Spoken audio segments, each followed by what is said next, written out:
అమ్మో Munugode MLA Komatireddy Rajagopal Reddy sir ముక్కుసూటి మనిషేనుల్లా మాట తప్పినోళ్ళు మనోళ్ళ మందిలా అని ముఖం చూడకుండా కడిగి పారేస్తుండు. మంత్రి పదవి ఇస్తా అని సొంత పార్టీ లీడర్లే 2 మాటల పెద్ద హ్యాండ్ ఇచ్చిరట సార్కు. ఇంత చేయిస్తారా నాకు అని మస్తు హట్ అయినట్టుండు. ఇక అది మనసులో పెట్టుకొని తోకసుట్టమైన తలకాయ పగే అన్నట్టు ఈ నడమ సీఎం రేవంత్ సారుకు సొంత పార్టీకి మింగుడు పడని తీర్ల మరల పడుతుండు. మొన్నటికి మొన్న సోషల్ మీడియా జర్నలిస్టుల మీద సీఎం రేవంత్ సార్ ఇరుసుకపడితే అగో వాళ్లకు మద్దతు నిలబడి ట్విట్టర్లో మెసేజ్ పెట్టిండు.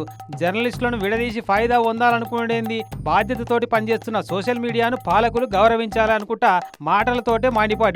అంతకుముందేమో 10 ఏళ్ళు సీఎం నేనే అని రేవంత్ సార్ మాట్లాడితే అగో అట్టెట్ట మాట్లాడతాడు.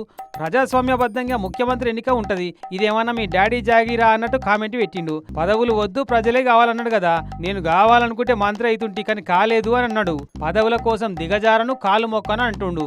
అవసరమైతే మునుగోడు ప్రజల కాళ్ళకాడికే తీసుకొస్తా అన్నాడు అందరినీ.